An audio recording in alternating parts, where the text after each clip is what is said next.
You know those moments when, as an artist or as a creative person, it's difficult for you to actually get inspiration, actually just get the work done.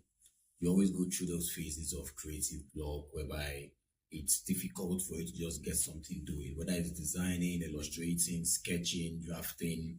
And those moments are moments that you just feel like, let me just rest, or I'm not just in the mood and stuff like that. Here are actually certain ways in how to practice consistently or how to stay in the moment, because I personally have gone through that phase where I might be wanting to sketch, I might be wanting to just create an idea, I might be wanting to just let me get this done. I want to make a sketch, I want to make a drawing. And honestly, once I pick up my sketch pad and go to Pinterest and check the references, and that is it. Like I just zone out, I forget about it. Next 2 hours, the next 1 hour, if I come back again. But yeah, things that I actually do most times that helps me out in getting things done. So, firstly, I always have this. I have my sketchbook, a very handable sketchbook that I normally use for my sketching. I'm going to work on the portrait while talking about this. I always make sure, okay, I get my sketchbook, and I have this way of timing myself most times. I saying, okay, I'm going to do this by this time. I'm going to do this by this time. So when I start my sketching, I go online. If I'm using a reference, I use a reference. But I found out that not using a reference most times helps me better. Like, when I don't use a reference, it's always easier for me to just get it done when it's just straight from the head. Because therefore, there's no distraction. There is nothing trying to, okay, take my attention, or this reference is better than this reference. No, I just allow my mind flow. This sketch government is an imaginative sketch. Every creative person always has a way of exercising themselves. Just the way bodybuilders go to the gym, musicians practice and go for rehearsals. It's the same thing with artists or with creative persons. You have to find a way to always practice and exercise yourself, because it's very important. Just like artists, we always study references. Okay, maybe a sculptor or a painter or whatever, but you have to just study references most times, and they become part of you. In order to know how well you know those references, you have to now try sketching maybe once in a while or daily.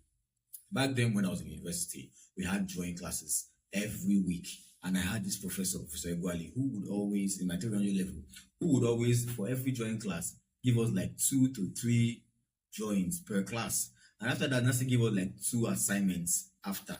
So in a week, we're doing like maybe 8 drawings in general in a week.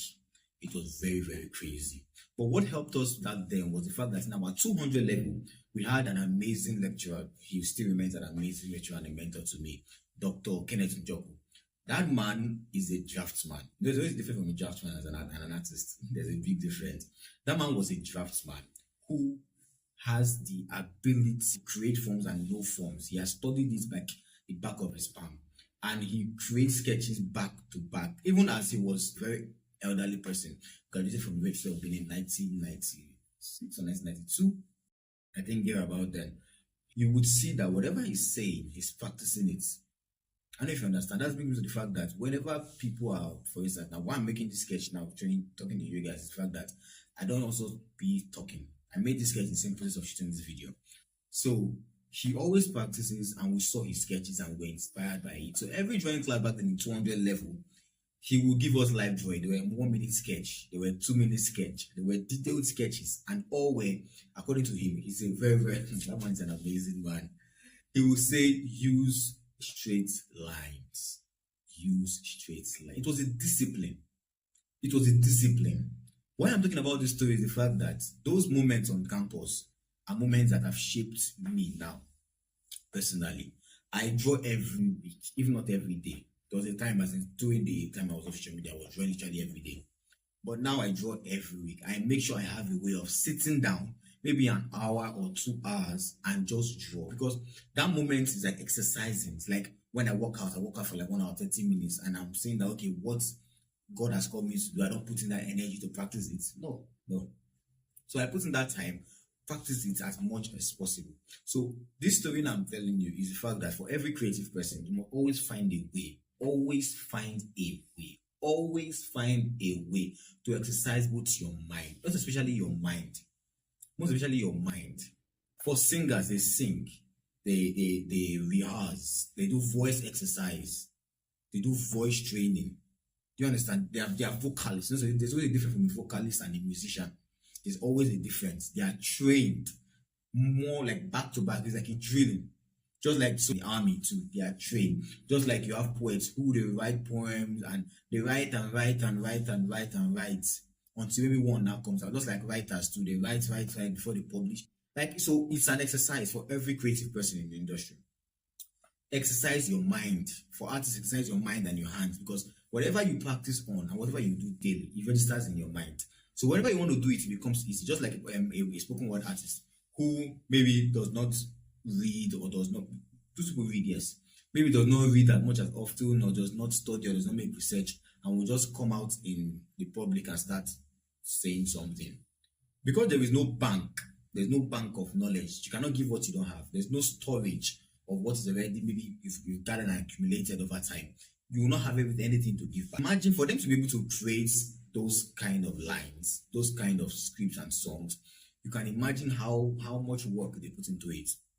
It's not now that AI is not everywhere, that most times it's easy for you to just go online, search for something and bring it. But that originality of creatives then and now are different. That originality is really different. Because now you will see social media is there, ChatGPT is there, you can search for anything and you get your answers at instantly, in the moment. Compared to those days whereby you have to read and you have to study, you have to make researches, you have to read articles, you have to read journals. But at the same time, for every creative person, we should not allow the fact that okay, AI is out there to make us feel that okay, the work is easier. Let AI be a help to make the work faster, not to take the work from you.